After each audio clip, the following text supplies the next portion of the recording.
Joining us now to try to figure out what's really in the proposal is Senator and Dr. John Barrasso of Wyoming. Senator, thanks for being with us. All right, I took a look at this revamped bill. They say now it's not $1 trillion, $611 billion. But they left something out, didn't they? They left out a huge number of uninsured Americans who would be covered by an expanded Medicaid. Now, isn't that a little bit of, tricky math?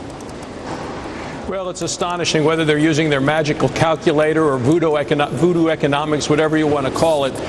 It's absolutely misleading to the American people. This is still going to cost well over $1 trillion.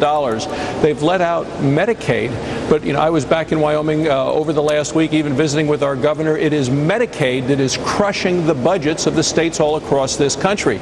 So, I think it's just kind of a false effort on the part of the Democrats in Washington to say we're going to get through. I got to tell you, they are more interested in getting anything passed than finding a plan that will work. And to try to mislead the American people are going to see right through this. And Senator, the president claims that America already spends too much on health care.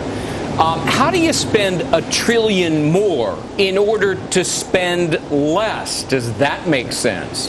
Yeah. No, people get it. People all across the country get it. You can't spend $1 trillion and actually save money in the process. Everyone understands this. I think anybody who believes all the president's campaign promises are going to absolutely be doomed to disappointment when this comes through, if we get something passed. And I can tell you, it's not going to happen in August. Yeah. House Majority Leader Steny Hoyer on our air yesterday says he does indeed believe that in the end, a public or government insurance plan will result from all of this. And the president, by the way, is insisting simultaneously that that kind of a plan would never threaten private insurance. But look, you're not only a senator, but a doctor.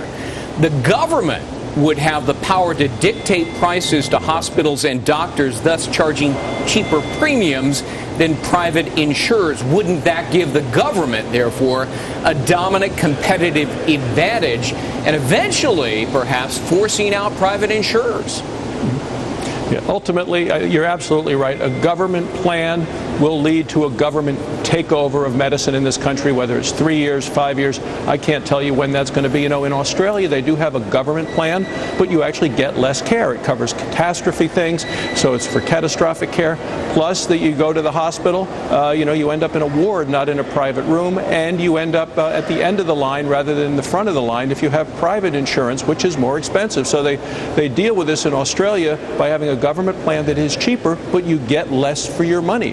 And what we need to do is find a way to, encourage and incentivize individual people to stay healthy. How would you do that? I do not want government taking this. Well, you mentioned the Kennedy-Dodd bill. What they want to do is put in jungle gyms, sidewalks, and streetlights. I want to encourage individuals to allow them to help save money if they stop smoking, lose weight, get their cholesterol under control, their blood pressure under control. Safeway has done this. We have seen companies across the country who help share the savings with the employees who save the money by adopting healthy lifestyles. Mm-hmm. That's what you need to do. We need a health care system, not a sickness system, which is what we have now. Instead of a government plan, would you be in favor of a network of member-run health care cooperatives as an alternative solution to this? Well, that's part of it, also allowing people to buy health insurance across state lines. They can't do that right now.